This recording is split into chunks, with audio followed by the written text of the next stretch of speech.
So how did the idea come about, and at what point in your life were you when you decided Revive is what you were called to do? You know, when we got together 23 years ago, we both decided that ministry was something that we would do. It was in our hearts even before we got together. We knew that we would reach people, that we would do it in some way. We didn't know what it would look like, but we agreed that we both wanted that. And so for us, this has gone on long before Revive Lifehouse ever came to be. Right. That might Yeah. be a So good time. yeah, I mean, like Casey was saying, 20 plus years in the making, and it's something that has always been really in our hearts to live out something beyond the four walls of the church. And that didn't mean that we didn't enjoy being a part of the church and that sort of thing. We just felt compelled to reach out unto the least of these. And so during our time after college and our time in Michigan, it was really when some of this began to be percolating under the surface, if you will, of the vision for Revive. And I think it was those years were really formative for experience and for time of ministry and prayer and being able to get our feet under ourselves as a family, because birthing something like this just doesn't happen overnight. It takes years of forming, and as something begins to be birthed and comes out, that's what people see. But it's been years in the making, and so. Yeah, so there was just a lot of that going on during those years. And it really wasn't, to tell the whole story, it really wasn't any given point in time. I think of one story that in that point in time when that happened, but it was a kind of a culmination of years and events that took place. Yeah, I think years of experience, Yeah. both experience working in the church world, but also in secular environments where Right. it's kind of a blend and a mixture of, okay, like we sense our hearts leaning toward this way to minister to people who are lost and broken and hurting, and where can we find those people? Most of those people we have found outside of the four walls of the church, and so our hearts naturally gravitated in that direction. Yeah. So what kind of challenges or obstacles or mountains did you have to cross as this was coming to life? Before Revive Lifehouse opened its doors 10 years ago, what were some of the things you had to face before those doors opened, as you came to Kentucky from Michigan, as you began to put infrastructure in place? What were some of those key challenges? Yeah, that's a great question. There were so many. We could probably write a book about them, all the challenges. I think one of the first challenges was even just leaving a life behind, leaving a life behind that we had in Michigan, and feeling that call to come to Kentucky. And Revive, the vision of Revive, early days, informative years, was really something that I think we both thought would happen much later in life. That this would be, I don't know, for whatever reason, something that we would do upon retirement. Maybe it's because I had a career going. You had some thoughts about career, and we just maybe saw it would happen much later. But God had other plans. Sure. And so, yeah. I don't know Yeah. if you want to speak more to that, but. Yeah, and I think personally, I think about the move that we did, how it affects our children. Of course, we were living in Michigan. Our children were very young. As a matter of fact, our youngest was only 6 months old.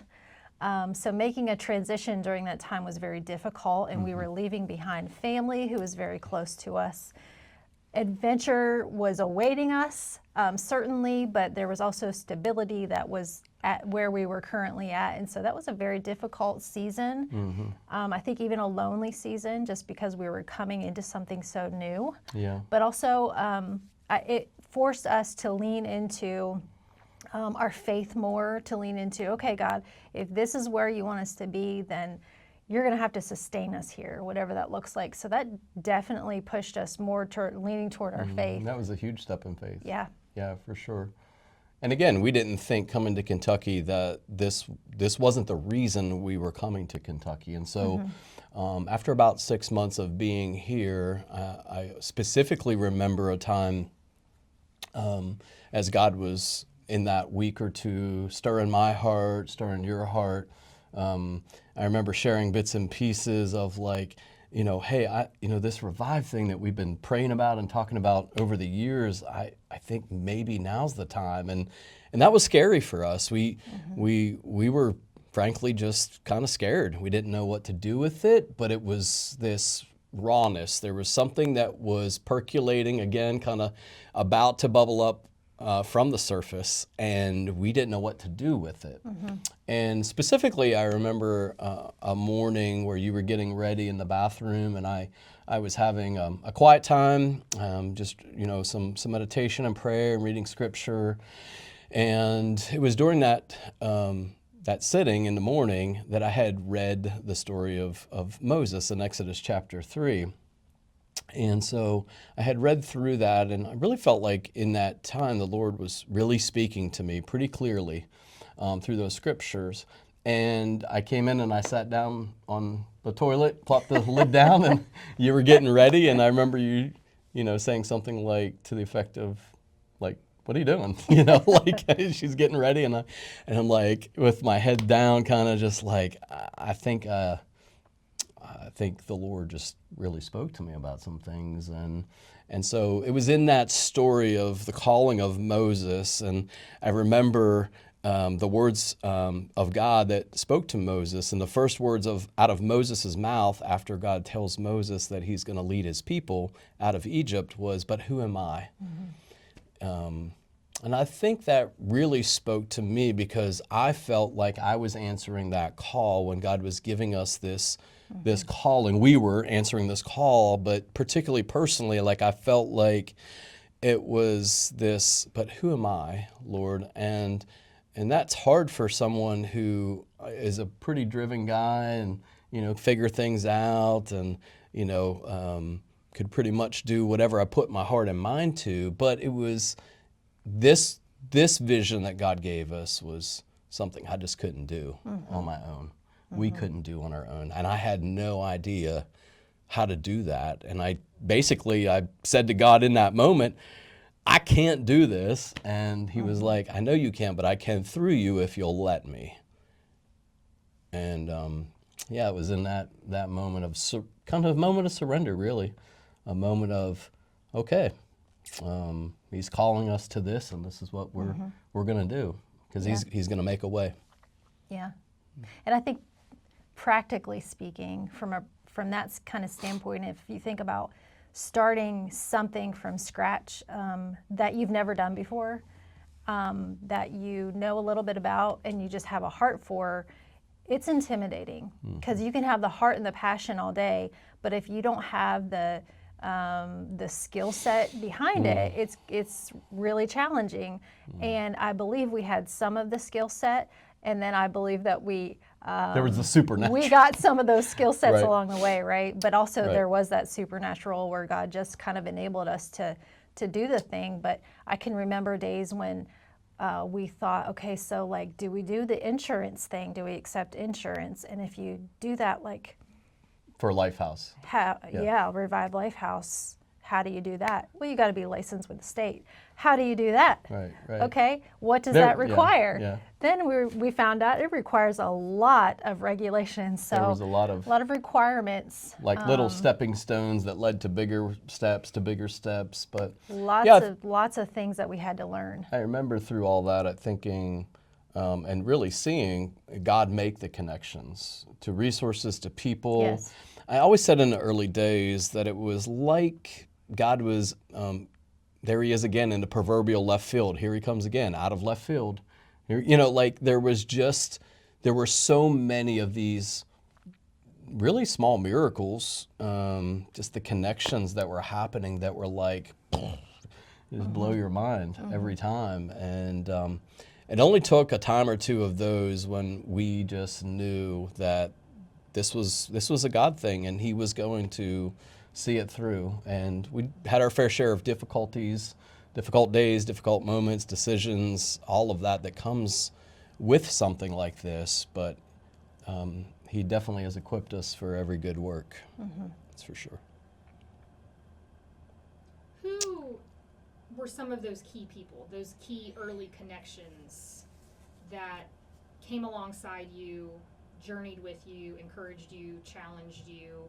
Because clearly you had a whole community around you offering that insight and those prayers for 20 some years since this vision first kind of was placed upon your hearts. Who were some of those key people? Yeah. Who was in that I mean, support? there are probably too many to recall, lots of people. Definitely there are a handful that stood out over the years. Number one, first and foremost, probably Gwen Riley.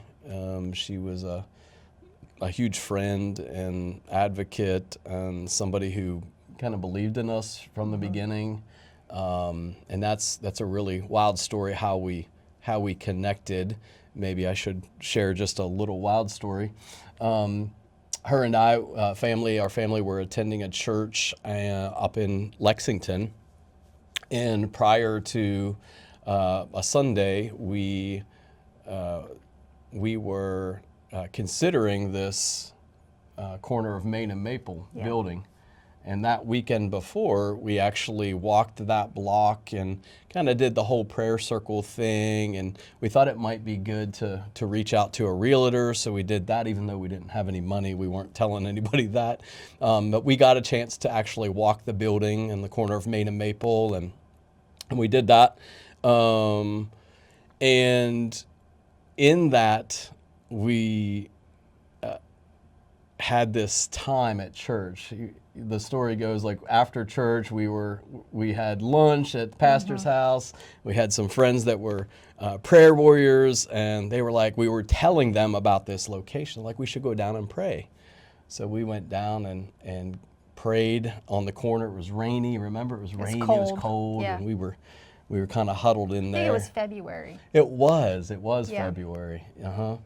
And we hurried up and said a quick prayer and took off. And it wasn't about a few weeks later, maybe a month later. It wasn't the time frame, I can't remember exactly, but had an opportunity to then serve. Found myself a few weeks later down at Lighthouse Ministries, Elm Tree and 3rd in Lexington.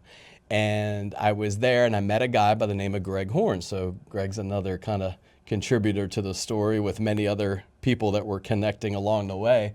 But I went to leave that night. I'll shorten the story. I went to leave that night, and Greg, he says to me, "Hey, so who are you? Where are you from? What are you doing?"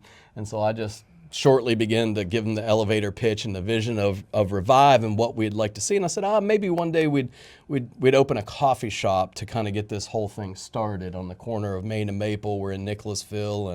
And as I'm saying these words, Greg looks like a deer caught in headlights, and he's like doing this whole thing like, oh my gosh. And he's like, I got the God goosebumps all over me, he says. And he says, you're not going to believe this, he said, but my dear friend, who was just 2 nights ago crying on my shoulder because she had just purchased the same building you're talking about and wants to do everything you just described. And he said, I'd love for you to meet her. And I was just like, I was just like blown away.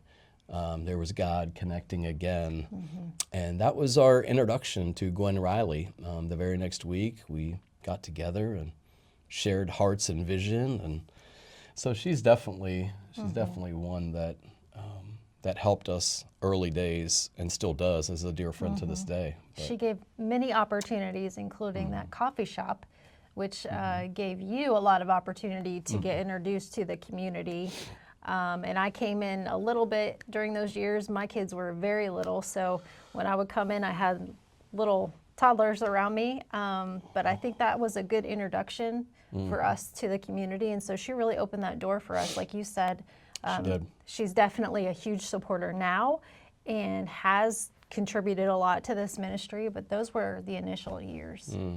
Yep. Speaking of legacy and the story behind Revive, the story Revive is telling now, the story that Revive hopes to tell, what would you say to encourage somebody that is going through this journey of vision and ready to make a decision? How would you encourage them to take that leap the way y'all took that leap?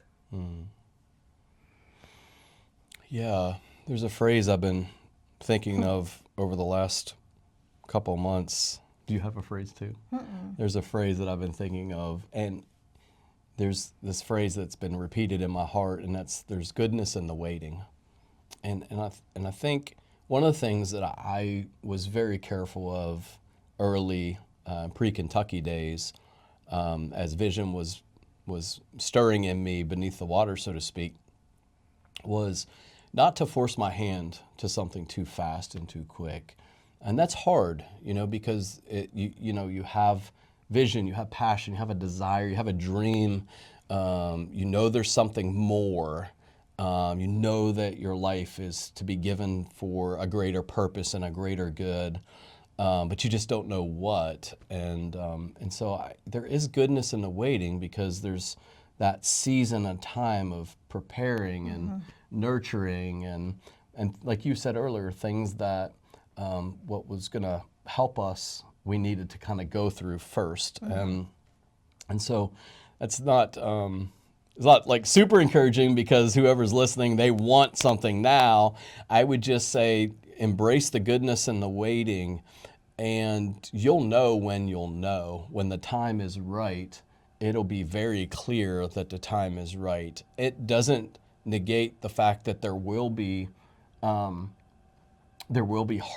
there will be difficulty, maybe fear to overcome. There will be things that you have to really push through and just do. But along the way, I believe you'll know that it's right and it's good. You'll have peace, that peace that really surpasses understanding, that peace of contentment. I think that we're pretty blessed to co-labor in this thing. Yeah. So we've very much partnered in doing this together.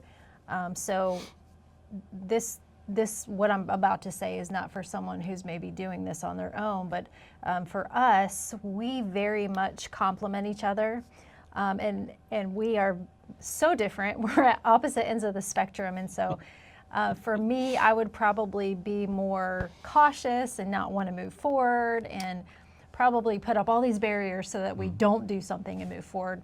Where Todd likes to be the activator and get things done, let's get it going.